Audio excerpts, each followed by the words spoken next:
নমস্কার বন্ধুরা, আমি সুপ্রীতি রঞ্জন বিশ্বাস এসআরবি মুক্তি ইউটিউবের পক্ষ থেকে আপনাদের এই উদ্বাস্তু নাগরিকত্ব নিয়েই কয়েকটা কথা বলবো। আমি ভিডিওটা শুরুতেই আপনাদের আজকেও একবার অনুরোধ করব, যারা এখনও আমাদের এই চ্যানেলটা সাবস্ক্রাইব করেননি তারা দয়া করে একটু সাবস্ক্রাইব করে দিন। আর ভিডিওটা শুনে যাদের মনে হবে যে ভিডিওটা ভালো হয়েছে, আরও অনেক লোকের এটা জানা দরকার, তারা দয়া করে একটু সাবস্ক্রাইব করে দেবেন। আজকে এই যে ভিডিওটা, এটা মূলত এই যে আজকের আনন্দবাজার আপনারা দেখতে পাচ্ছেন, এই আনন্দবাজারে একটা লেখা বেরিয়েছে। এই লেখাটা নিয়েই লেখক, লেখার বিষয়বস্তু এসব নিয়েই দুই চারটে কথা আপনাদের বলবো। আমাকে আজকে এই লেখাটা, ধরুন কাগজটা আমিও বাড়িতে রাখি, আনন্দবাজার রাখি। সকালবেলায় কাগজ যখনই খুলেছি তখন আমি দেখেছি যে এই লেখাটা বেরিয়েছে। তো উদ্বাস্তু বিষয় হলেই একটু মনোযোগ দিয়ে দেখি, সেই জন্যে কাগজটা গুছিয়ে নিয়ে পড়তে যাচ্ছিলাম। তখনই দেখলাম যে লেখক হলেন মোহিত রায়। মোহিত রায় লেখক বলে আর লেখাটা পড়িনি, আগ্রহ হয়নি যে এই লেখাটা পড়ি। কিছুক্ষণ বাদে একটা টেলিফোন পাই, আমাদের খুব ঘনিষ্ঠ লোক, টেলিফোন পাই। তিনি আমাকে বলছেন যে লেখাটা পড়েছে কিনা। আমি বললাম যে না, আমি লেখাটা দেখেছি কিন্তু পড়িনি, মোহিত রায়ের লেখা বলে আর পড়িনি। তা উনি বললেন যে একটু পড়ুন। তারপরে আরও দুজন টেলিফোন করলেন। তারপরে লেখাটা আমি পড়লাম। লেখাটা পড়ে শেষ করতে না করতেই আবার ঠাকুরনগর থেকে আমাদের এক দাদা, তিনিও টেলিফোন করলেন। তো আরও দু একজন তারপরে টেলিফোন করেছেন। এসবের পর একটু মনে হলো যে লেখাটা নিয়ে দুই চারটে কথা বলা দরকার। এই জন্যেই আজকে এই ভিডিওটা করতে বসেছি। দেখুন, এর লেখাটা হেডিং করেছে দিল্লির সব সরকারি উদ্বাস্তুদের প্রতারণা করে চলেছে। এইটা হচ্ছে হেডিং। তারপরে উদ্বাস্তু থেকে অপরাধী, এইটা লেখা আছে। আমার বক্তব্য হচ্ছে দিল্লির সব সরকারি উদ্বাস্তুদের প্রতারণা করে চলেছে। এইটা যদি মোহিত রায়ের হেডিংও হতে পারে, আনন্দবাজারেরও তৈরি করে দেওয়া হেডিং হতে পারে। আমার মনে হয় এই হেডিংগুলো আনন্দবাজারই করে। তো আমার মতে এই হেডিংটা যথাযথ হয়নি। আমার মতে হেডিংটা হওয়া উচিত, কংগ্রেস সরকার উদ্বাস্তুদের সাথে পক্ষপাতিত্ব করেছে আর বিজেপি প্রতারণা করেছে। কংগ্রেস উদ্বাস্তুদের সাথে পক্ষপাতিত্ব করেছে আর বিজেপি উদ্বাস্তুদের সাথে প্রতারণা করেছে। কংগ্রেস উদাসীনতা দেখিয়েছে আর বিজেপি উদ্বাস্তুদের সর্বনাশ করেছে।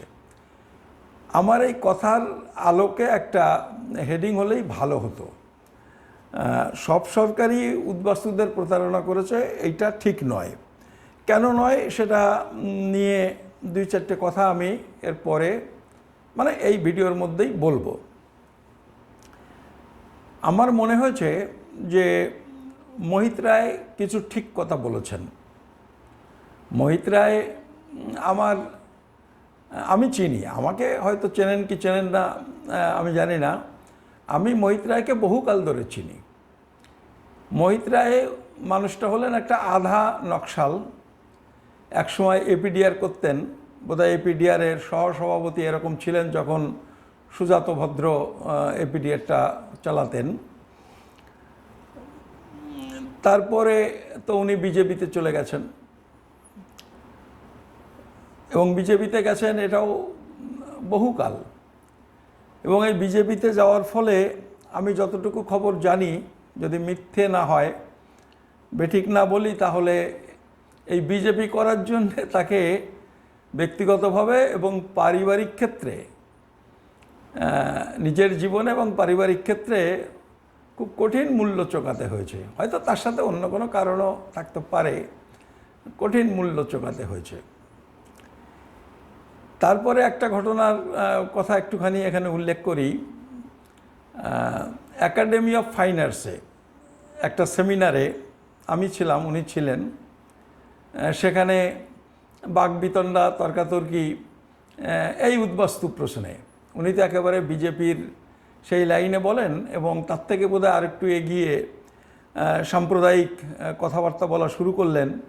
এবং সেইখানে সেন্ট জেভিয়ার্স কলেজ বিশ্ববিদ্যালয়ের এক তরুণী অধ্যাপিকা তাকে জুতো মারেন সবার মধ্যে। তারপরে দিল্লিতে এখনকার আবার উদ্বাস্তু আন্দোলনে ভোল পাল্টেছেন, আশিস ঠাকুর বলে একজন আছেন। তার সাথে দিল্লিতে বাঙালিদের, মানে প্রবাসী বাঙালিদের দিল্লির ডেকে নিয়ে মিটিং করেছেন, সেখানেও অপদস্থ হয়েছেন। মানে এসব সব জানি। তারপরে তো ওনার কথা আমরা টিভি চ্যানেলে মাঝে মধ্যেই শুনেছি, আনন্দবাজারেও মাঝে মধ্যে লেখেন, মূলত এই জাতীয় লেখাই লেখেন।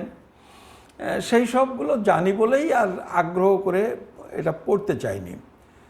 তবুও বলছি যে আজকের এই লেখাটাতে মোহিত রায় কয়েকটা মানে সত্যি কথা লিখেছেন, ঠিক কথা লিখেছেন, বেঠিক কথাও লিখেছেন, অসত্য অর্ধসত্যও লিখেছেন। সেটা পরে বলছি। যেটা ঠিক বলেছে সেটা বলি। যেমন ঠিক বলেছেন, ঠিক লিখেছেন, যেটা ঠিক লিখেছেন আমার মতে সেটা হলো, উনি এক জায়গায় লিখেছেন যে বিজেপি উদ্বাস্তুদের উপর সবচেয়ে নির্মম আঘাত করেছেন 2003 সালে। এই যে নির্মম আঘাত করেছেন 2003 সালে, এই কথাটা উনি বলছেন আজকে 2024 সালে, 21-22 বছর পরে এই কথাটা বলছেন। তো এই 21-22 বছর কি তিনি এটা জানতেন না?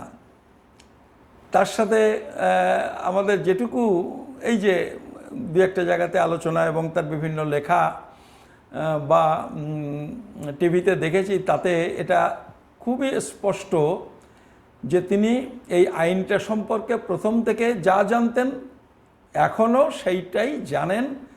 এতদিন এই কথাটা বলেননি, আজকে এই কথাটা বললেন যে বিজেপি উদ্বাস্তুদের উপর সবথেকে নির্মম আঘাত করেছে 2003 সালে। মানে 2003 সালে ওই নাগরিকত্ব সংশোধনী আইনটার কথাই তিনি বলেছেন। 2 নম্বর যিনি সত্যি সত্যি কথা যেটা উনি লিখেছেন সেটা হলো তিনি লিখেছেন, মোহিত রায় লিখেছেন আজকের এই লেখাটাতে, 2024 সালের বিধি, মানে K-19 যে বিধি 2024 সালে প্রকাশিত হলো এই কদিন আগে, সেই বিধি সম্পর্কে বলছেন 2024 সালের বিধি উদ্বাস্তুদের সাথে প্রতারণা। একদম পরিষ্কার বলেছেন, উদ্বাস্তুদের সাথে প্রতারণা। 3 নম্বর কি বলেছেন, এই যে বিধি প্রণয়ন করতে যে দেরি হলো, নানান রকম কথা বলেছেন। সেই সম্পর্কে আজকে এই লেখাতে মোহিত রায় লিখছেন যে কোভিড হলো কুযুক্তি।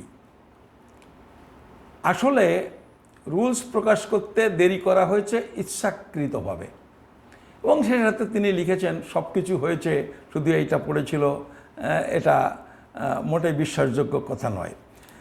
4 নম্বরে বলেছেন বিজেপিতে সবই চলে, দিল্লির একক মর্জিতে। পরিষ্কার লিখেছেন, বিজেপিতে সবই চলে দিল্লির একক মসজিদে, উদ্বাস্তু কর্মকাণ্ডের সাথে যুক্ত প্রতিনিধিদের সাথে, মানে পশ্চিমবঙ্গের কথাই বলছেন, পশ্চিমবঙ্গে উদ্বাস্তু কর্মকাণ্ডের সাথে যুক্ত প্রতিনিধিদের সাথে আলোচনা করার ন্যূনতম প্রয়োজন বোধ করেনি কেন্দ্রীয় নেতৃত্ব এবং করে না কখনো। এটা তিনি, এই নির্মম সত্য কথাটা তিনি আজকে লিখেছেন। 5 নম্বরে বলছেন যে এনডিএ সরকার পশ্চিমবঙ্গের উদ্বাস্তু সংস্থা সম্পর্কে অজ্ঞ এবং উদাসীন। এরকম আরও কিছু কথা লিখেছেন, আমি সব কথা আসছি না, এই কথাগুলো আমি 1-2 করে একটু সাজিয়ে আপনাদের বললাম। এই কথাগুলো বলেছেন, কথাগুলো আপনাদের বলছি এই কারণে, যারা এতকাল ধরে বিজেপির হয়ে গলা ফাটিয়েছেন তাদের উপলব্ধিটুকু এখনও যাদের বিজেপির প্রতি মোহ আছে তাদের জানা দরকার বলেই আমি এই ভিডিওতে কথাগুলো একটু গুছিয়ে নিয়ে বললাম। এখন প্রশ্ন হলো যে এগুলি তিনি এতকাল পরে, মানে এতকাল চুপ ছিলেন তা না, এতকাল ঠিক বিজেপির পক্ষে ব্যাট করে আনন্দবাজারে লিখে, বিভিন্ন টিভি চ্যানেলে বলে, যুক্তিতর্ক খাড়া করে আজকে কেন তিনি এই উল্টো কথা বলছেন, যেটা আমরা বলে আসছি এই 20-22 বছর 24 বছর ধরে, সেইটা তিনি কেন আজকে বলছেন? এইটা একটা প্রশ্ন। এই প্রশ্নের বোধহয় একটাই জবাব হতে পারে, সেটা হলো যে এইটা তার কোনো বিশেষ উপলব্ধি বলে আমার মনে হয় না।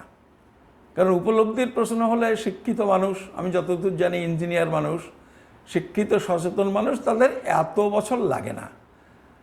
আসলে এটা এই জন্যে যে এতগুলো নির্বাচন পেরিয়ে গেল, তিনি বিজেপিতে যোগদান করার পর, লোকসভা, বিধানসভা ইত্যাদি ইত্যাদি, কলকাতা কর্পোরেশন, তাকে কোথাও একটা টিকিট আজ পর্যন্ত এত ভালো ব্যাট করা সত্ত্বেও বিজেপি দেয়নি। এইটা একটা মানে ক্ষোভ, বিক্ষোভ, তারই একটা বহিঃপ্রকাশ এটা হয়েছে। এটা উদ্বাস্তুদের প্রতি দরদ বা তার কোনো বিশেষ চৈতন্যের উদয় হয়েছে এরকম কোনো ভাবার কারণ নেই। এই কথাটা আমি বলছি এই কারণে যে অনেকেই যারা আমাকে টেলিফোন করছেন তাদের মনের মধ্যে হয়তো এ জাতীয় একটা প্রশ্নও উঁকি মারছে, যে কারণে আমাকে বারবার তারা তাগাদা দিচ্ছেন, লেখাটা পড়ুন ইত্যাদি ইত্যাদি। এইটা হতে পারে। এবং এর সাথে আরেকটা ব্যাপার আছে, আর 1.5-2 বছর পরে আবার একটা নির্বাচন, যে একটু বাগড়বাই করলে, এদিক ওদিক করলে যদি অন্তত, মানে এতদিন তো মানে একবার আঠালের মতো আটকে থেকে কিছু হয়নি, টিকিট মিলল না, এবারে যদি একটু ছুট খেললে, বিরুদ্ধে একটু বিদ্রোহ করলে এইবারে টিকিটটা সেভাবে পাওয়া যায় কিনা, মানে উল্টো লাইন। আগে একেবারে চামচাগিরি করে, দালালি করে টিকিট পাওয়ার চেষ্টা করেছিলেন, এবার যখন দেখলেন ওই পথে হলো না, এবার একটু উল্টো সুর গেয়ে, একটু বিদ্রোহ ভাব দেখিয়ে টিকিটটা বাগিয়ে নেওয়া যায় কিনা, এটাও হতে পারে, জানি না। আমি বলছি এই 2 রকম সম্ভাবনা এখানে আছে। আর যেটা আমার মনে হচ্ছে সেটা হলো যে আমার যে বন্ধুরা ফোন করে আমাকে লেখাটা পড়বার জন্য এত তাগাদা দিচ্ছেন, তারা কেন আমাকে এটা বলছেন, এইটাও আমার মনে একটা প্রশ্ন এসেছে। তারা কি এরকম ভাবছেন যে লোকটা তাহলে এইবারে আসুন একসাথে আমি তাদের ডাকি, তাদের সাথে বসে একসাথে আন্দোলন করার কথা ভাবি, এরকম কিছু ভাবছেন? হয়তো এরকম একটা চিন্তাও সাধারণভাবে যারা ভাবেন তারা তো মনে করেন সমস্যার মধ্যে আছেন, সবাই মিলে কাজটা করার দরকার। কিন্তু আমি তাদের বলি যে এই সমস্ত লোকগুলোকে বিশ্বাস করে ঠকতে হবে। এ সমস্ত লোকগুলোকে বিশ্বাস করার কোনো কারণ নেই। ফলে আপনারা যদি এরকম কিছু ভেবে থাকেন, মানে শুধু এদের কথা আমি বলছি না, মানে ইনি একজন, ওই আশিস ঠাকুর একজন, যারা একসাথে কাঁধে কাঁধ মিলিয়ে এগুলো করেছেন, সুবোধ বিশ্বাস একজন, এবং একসাথে আমাদের ইভেন সিপিএম করেন বা সিপিএমের কাছাকাছি লোক, আমাকে নীতিশদা আছেন। নীতিশদা সম্পর্কে এই কারণে বলছি যে বিজয়বর্গীয় বলে একজন, আপনারা জানেন এখানে বিজেপির পর্যবেক্ষক ছিলেন, সে বিজেপির পর্যবেক্ষক বিজয়বর্গীয় উদ্বাস্তুদের মিটিংয়ে আসবেন, সুবোধ বিশ্বাসের মিটিংয়ে, সেখানে ঘোষক হচ্ছেন নীতিশদা। ওই গুয়াহাটিতে একটা মিটিং হবে, সেখানে বিজয় চক্রবর্তী বাঙালি নন, অসমিয়া, গুয়াহাটির সাংসদ বিজেপির, তাকে নিয়ে মিটিং হচ্ছে। সেখানে প্লেনের টিকিট কেটে দিচ্ছেন সুবোধ প্লেনের টিকিট কেটে দিচ্ছেন, মানে আরএসএস বিজেপি টাকা দিচ্ছে। সেই টাকাতে প্লেনে উড়ে গিয়ে বক্তৃতা করে আসছেন, চলে যাচ্ছেন দিল্লিতে সেই অসীম সরকার, তারপরে এই সব আরও কে কোন জায়গায় গেছিল এতদিন পরে মনে থাকার কথা নয়, তবে গেছেন নকুল মল্লিক, গেছেন বিরাট বৈরাগ্য, গেছেন কপিল কৃষ্ণ ঠাকুর। দিল্লিতে মিটিং হচ্ছে, ওই যে মানেকা সঞ্জয় গান্ধীর পুত্র, উনি এমপি হতেন, বিজেপির এমপি হতেন পিলিভিট কেন্দ্র থেকে, উত্তরপ্রদেশের উত্তরাঞ্চল, উত্তরাখণ্ড ঘেঁষা যে কেন্দ্র, সেখান থেকে বরুণ গান্ধী, নামটা মনে করতে পারছিলাম না, বরুণ গান্ধী, তাকে নিয়ে মিটিং হচ্ছে। এইসব হয়েছে। ফলে এখন তারা বিভিন্ন জায়গাতে, কেউ টিকিটের জন্যে, কেউ হয়তো অন্য কোনো সুবোধের সাথে ব্যক্তিগত সম্পর্ক, ঠেলা খেয়ে এসে এখন অনেকেই বলেন যে আসুন একসাথে করি, করি, কিন্তু আমার এইটা আমি বিশ্বাস করতে পারি না।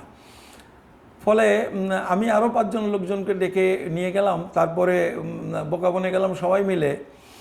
এটা ঠিক বিশ্বাস হয় না। আর এই লোকগুলো যে খুব কাজের লোক, এইটাও আমার অন্তত মনে হয় না।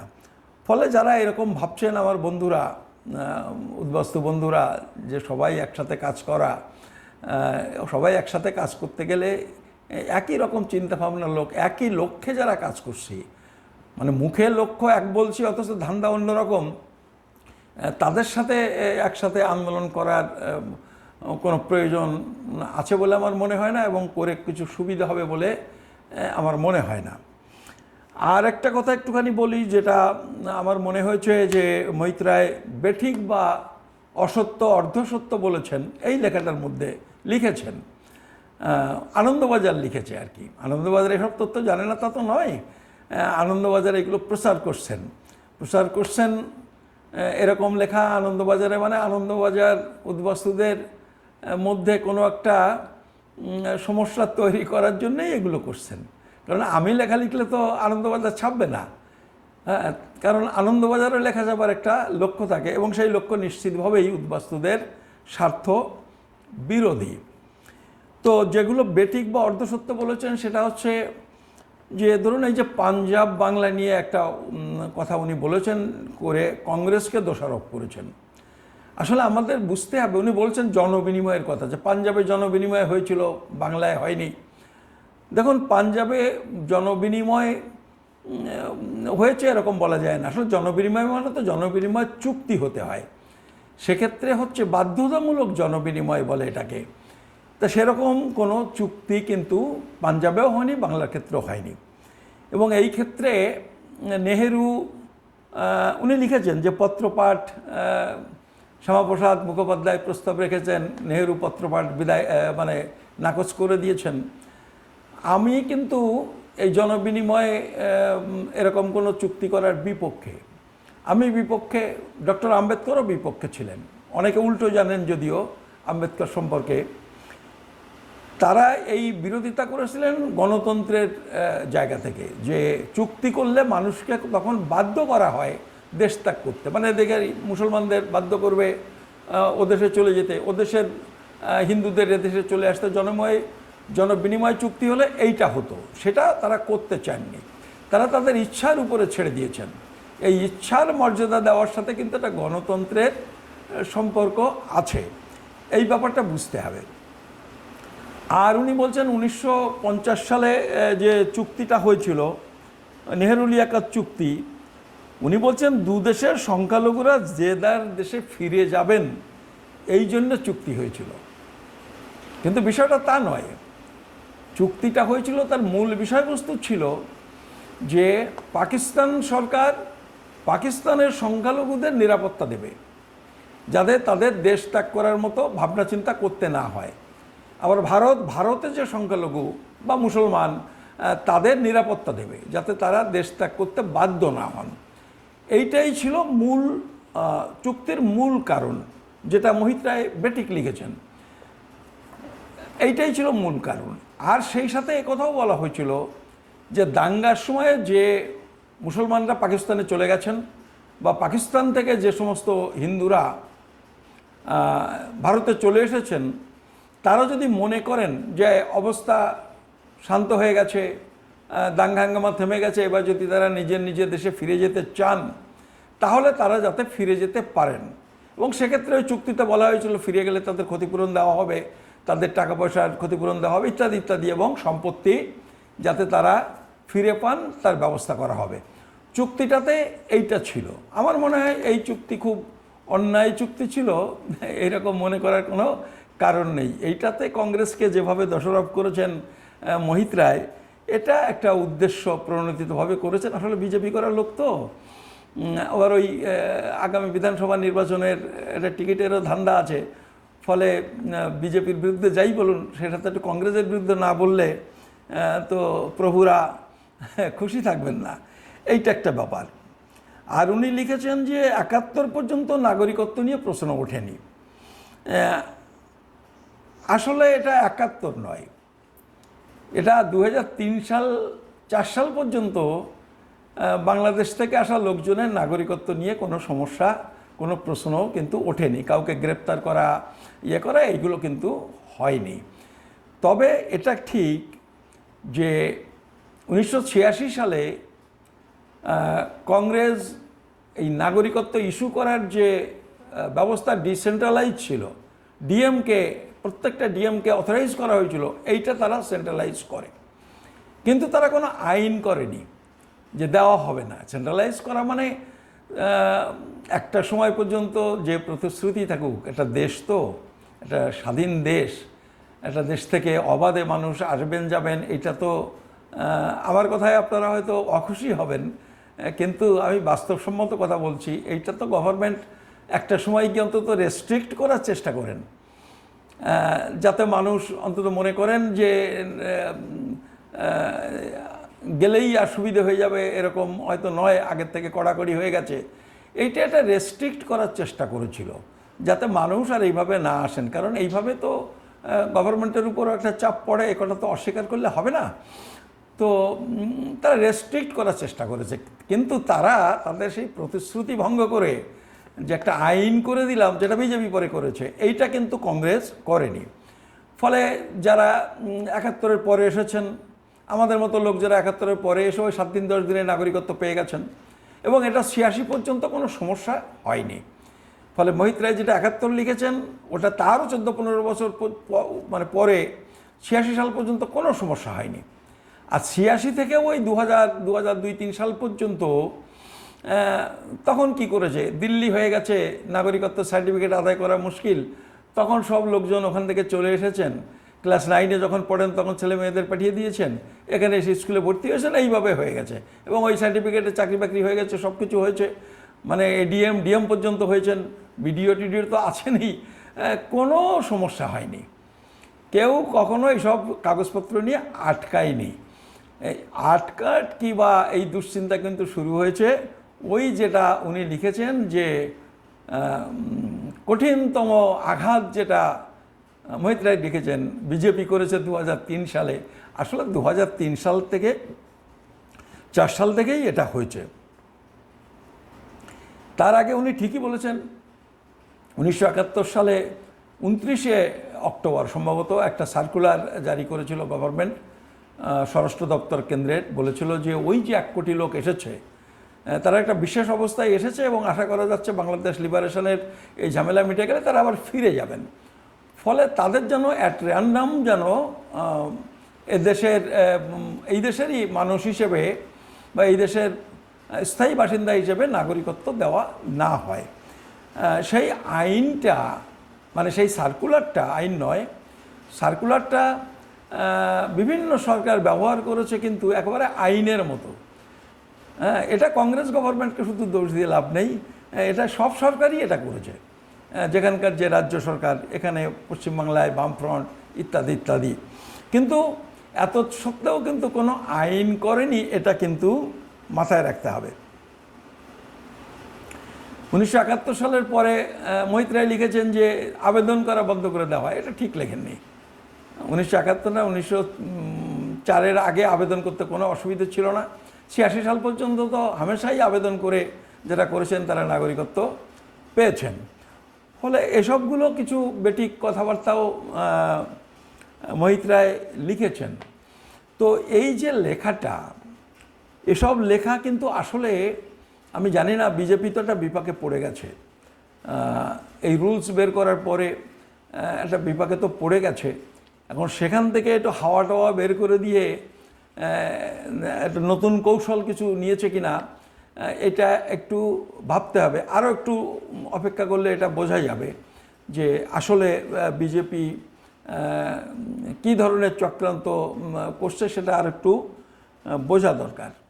আর বিশেষ করে এই যে উপনির্বাচন হয়ে গেল, মানে বাগদা এবং দক্ষিণ রানাঘাটে যেভাবে হেরে গেল বিজেপি, একেবারে মতুয়া অধ্যুষিত এলাকা, এই দুটো সবথেকে বেশি মতুয়া অধ্যুষিত, তাতে কিন্তু বিজেপির একটা দুশ্চিন্তার কারণ হয়েছে। এবং এই দুশ্চিন্তার কারণ হওয়ার কারণে এখন বিজেপির বিরুদ্ধে দুটো চারটে কথা বলে মোহিত রায়ের মতো লোকেরা আবার আরেকবার এই মতুয়া নমশূদ্রদের ধোঁকা দেওয়ার কোনো চেষ্টা করছেন কি না, এটাও আপনারা একটু সতর্ক থাকবেন, এইটা আপনাদের বলছি। আর যদি সত্যিই তাদের চৈতন্যের উদয় হয় সে তো ভালো, তবে এত সহজে বিশ্বাস করার কোনো কারণ আছে বলে আমার মনে হয় না। আমি সবশেষে বলবো যে দেখুন, যে যেখানে আছেন, যে কোনো মানে সব উদ্বাস্তুদের আমি বলছি যাদের নাগরিকত্ব নিয়ে সমস্যা, শুধু উদ্বাস্তু কেন, এনআরসি হলে এখানকার ভূমিপুত্র হিন্দু মুসলমান সবারই সমস্যা হবে। আমি সবাইকেই বলছি যে নাগরিকত্বের প্রশ্নে বিজেপির প্রতি কোনো মোহ করে লাভ নেই, বিজেপির প্রতি কোনো মোহ থাকার কোনো যুক্তি নেই। তাই আসুন আলটিমেটলি আমরা সবাই মিলিত হবে, কারণ এই বিজেপি থেকে আপনারা বেরিয়ে না আসলে এই আন্দোলনটাও কিন্তু গতি পাওয়া খুব মুশকিল। সেই জন্যেই আমরা আপনাদের বারবার অনুরোধ করছি, আপনারা একটুখানি বেরিয়ে আসলেই আসুন, সবাইকে মিলে, আমি নেতাদের কথা বলছি না, আমি উদ্বাস্তুদের বলছি, সবাই মিলে আগামী দিনে একটা এদেশের যারা বসবাস করেন স্থায়ীভাবে, যাদের আর কোনোভাবে তাড়িয়ে দেওয়া সম্ভব নয়, কোনো দেশ যাদের গ্রহণ করবে না, আলটিমেটলি তারা এই দেশে থাকবে, এই ঝামেলা নিয়ে এই দেশে থাকা এটা দেশের জন্যও ভালো না, মানুষের ভালো না, মানে দেশের জন্যও ভালো না। ফলে যারা এখানে বাস করবেন স্থায়ীভাবে, তাদের এই যে বসবাস, আইনিভাবে হোক আর বেআইনিভাবে হোক, এই বসবাসকে আইন সিদ্ধ করে একটা আইন তৈরি হোক যে ভারতবর্ষে যারা স্থায়ীভাবে বসবাস করেন তারা সবাই নাগরিক, তাতে উদ্বাস্তুদের সমস্যা মিটে যাবে।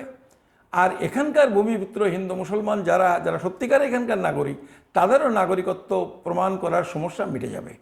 আমি আপনাদের সবার কাছে এই আবেদন জানিয়ে আজকের এই ভিডিও এখানেই শেষ করছি। নমস্কার।